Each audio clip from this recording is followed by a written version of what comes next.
The backdoor Roth is a strategy that allows high-income earners to bypass the income limits that are set on traditional Roth IRAs.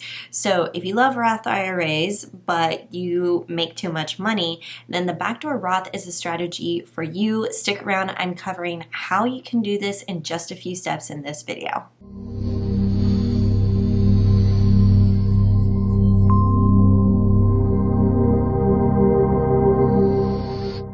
Hey guys, it's Justine with The College Investor, investing and personal finance for millennials. So you guys know about Roth IRAs, right? So Roth IRAs are a type of retirement account in which you can contribute after-tax dollars up to $6,000 per year. Then during retirement, you can withdraw that money tax-free. And keep in mind, that entire time that you have your money in a Roth IRA, your investment grows tax-free as well. Now, these are great types of retirement accounts because of the tax advantages. However, there are some income limits. For married couples filing jointly, your adjusted gross income can be no more than $206,000 per year.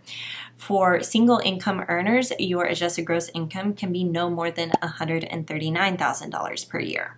So if you've seen your income rise over the past couple of years and maybe your adjusted gross income is over those thresholds, there is a way that you can still take advantage of the tax benefits of a Roth IRA by doing a backdoor Roth strategy. So instead, what you need to do is contribute taxed money into a traditional IRA and then convert it into a Roth IRA, and then you'll need to fill out some paperwork during tax time. Now, there's a big note that you should keep in mind. The IRS doesn't let you pick and choose which money you can convert into a Roth IRA. So this is called the rule of parity.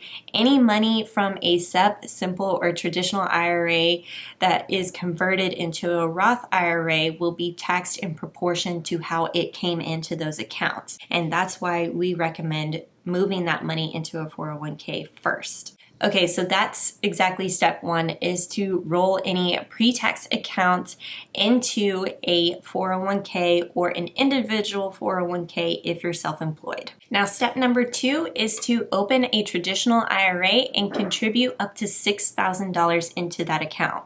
It's best if you work with an investment company that has both traditional and Roth IRA accounts available so that you can make that conversion within one company very simply.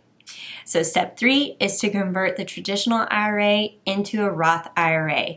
Now, typically you can do this online. You may have to make a few phone calls, but I personally have a traditional IRA with Vanguard, and I saw that there was a quick option to convert it into a Roth.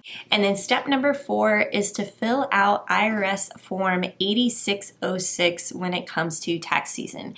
Now, tax software like TurboTax makes it really easy for you to add that form into your overall tax return, but you may want to consult with a tax professional to make sure that you are filling out that form correctly. All right, so that's really it. Just those four simple steps, but you'll want to make sure you avoid some pitfalls when it comes to executing a backdoor Roth. And the first pitfall is using a backdoor Roth when you don't have to. So this really is for high income earners who have exceeded the income limits for a Roth IRA. You'll also want to avoid the fact that if you're not filling out all of your retirement buckets first. So if you haven't maxed out your 401k, go back and do that before you attempt a strategy like this. Next, you'll want to avoid crossing calendar years when you are doing your contribution and conversion.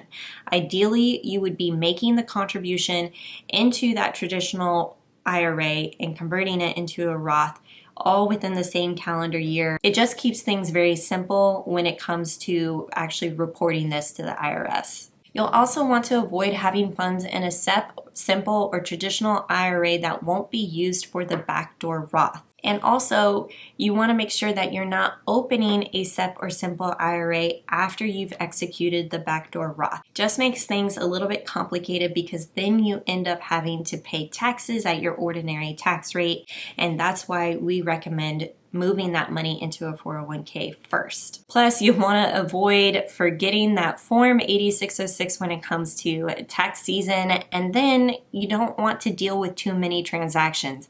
Ideally, all you're going to be doing is moving that money from a traditional IRA into a Roth IRA and then completing that tax form, and then you're done.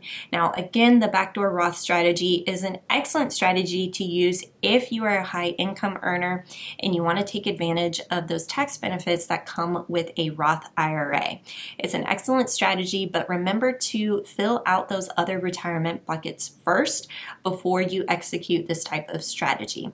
Now, for more information on how to invest wisely, be sure to check out all of our free resources at thecollegeinvestor.com.